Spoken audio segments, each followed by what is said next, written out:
Hey everybody, welcome back to my channel. I hope you guys are all doing great today. I am doing pretty good today. It's about 65 degrees or so right now here in late April, and I am standing right outside my beautiful lilac that is coming into bloom, and it is amazing. It smells wonderful. It's a little bit of a breeze, and especially at night,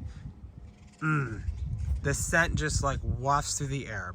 So anyways, I just wanted to show you some of these blooms on this beautiful lilac and also talk a little bit about their care and how you can grow them in your garden. So this lilac bush, or more like bushes, I don't know if this is multiple bushes or if that's just like suckers. Like, did they just spread by suckers? I don't know. Let me know in the comments.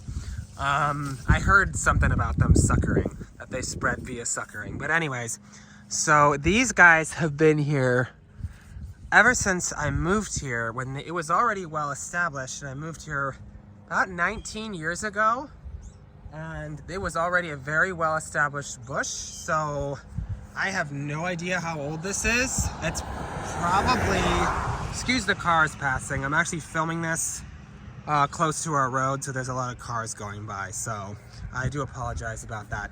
But I don't know how old this is, but I also heard that they can live very long. So I don't know. It might be like 50 years old for all I know. But anyways, so yeah, this is some of the blooms.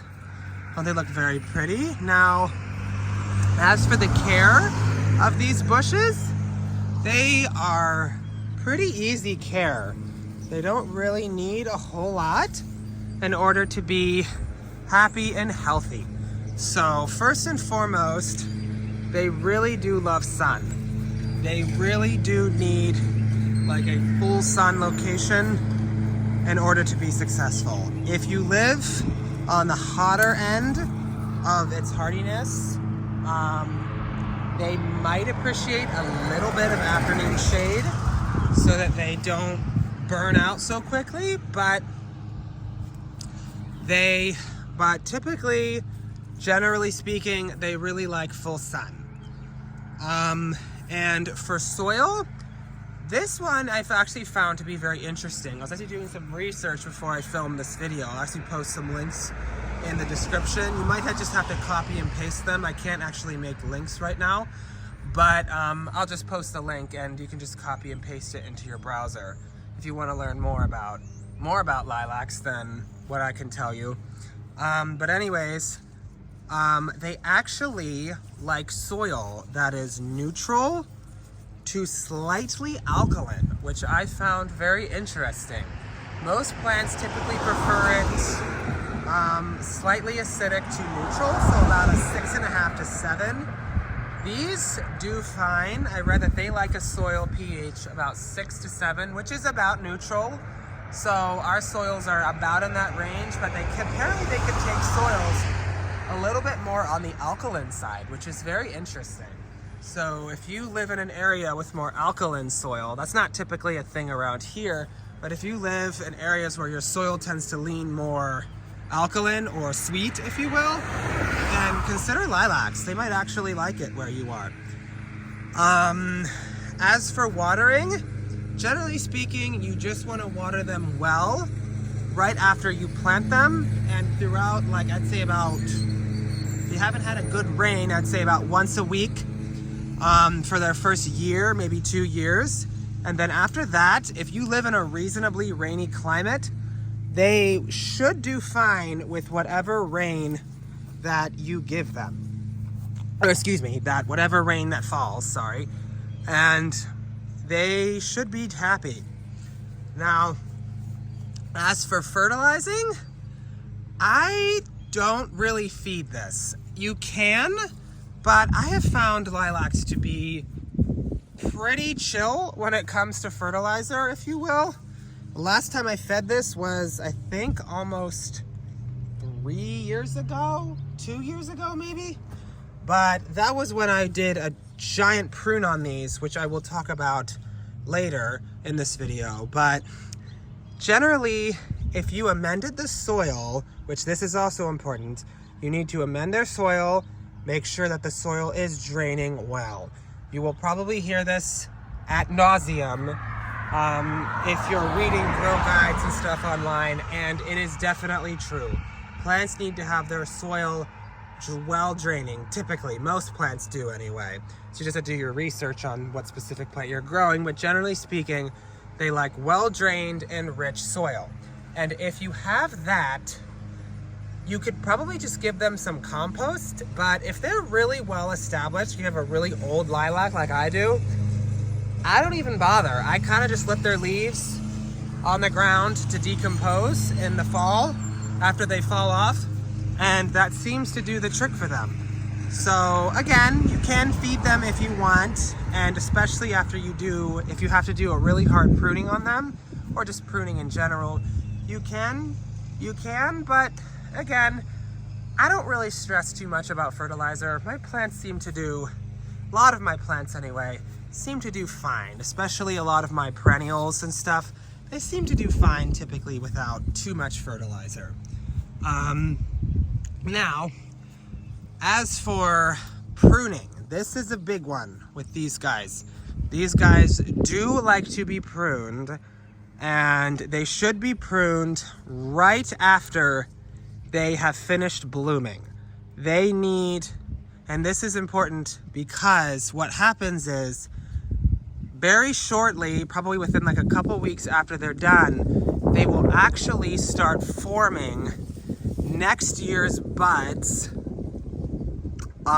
during the summer.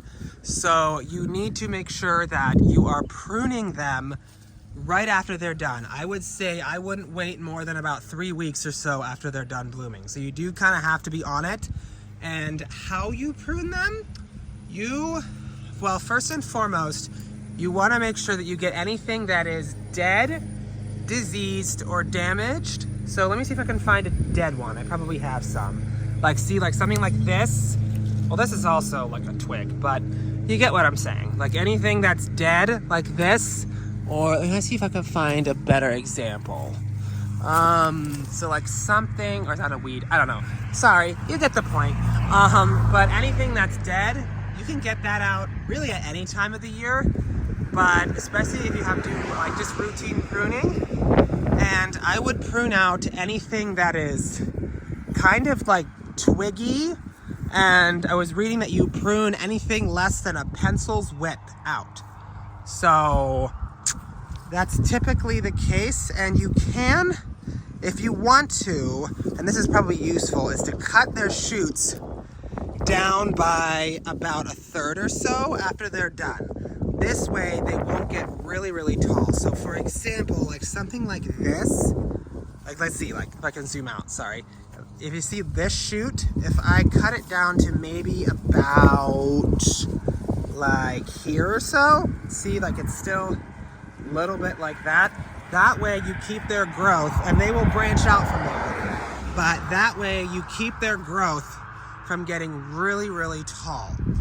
Because if you don't prune them, they will get really, really tall, and they'll look kind of unsightly and gangly. Now, I was actually in that position a few years ago when this lilac was hardly blooming at all. It got, again, like it developed like a really thick trunk, and in fact, I believe I still have the stumps where I cut them.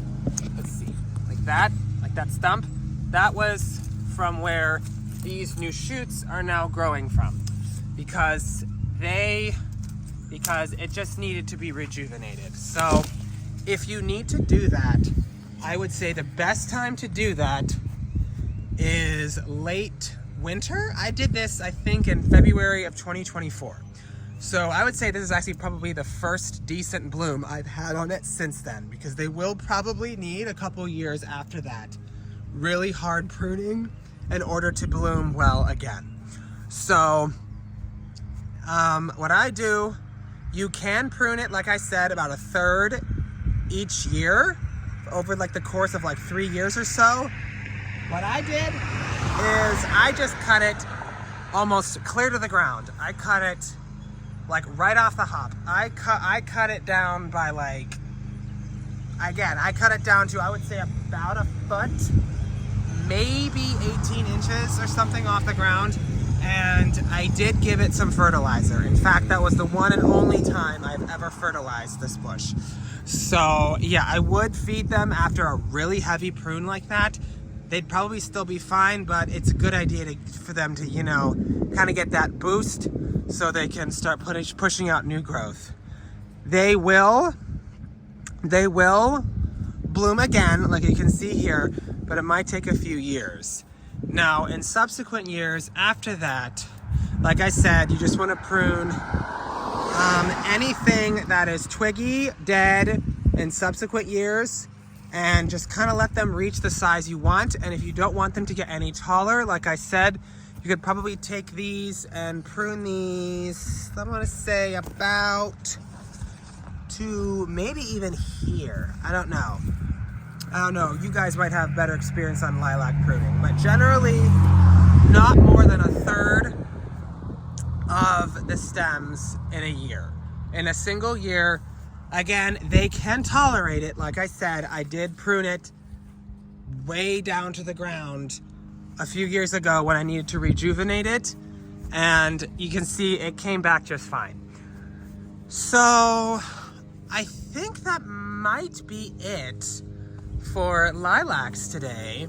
If you guys have any additional tips you would like to add, if there's anything I left out, I would love to hear them.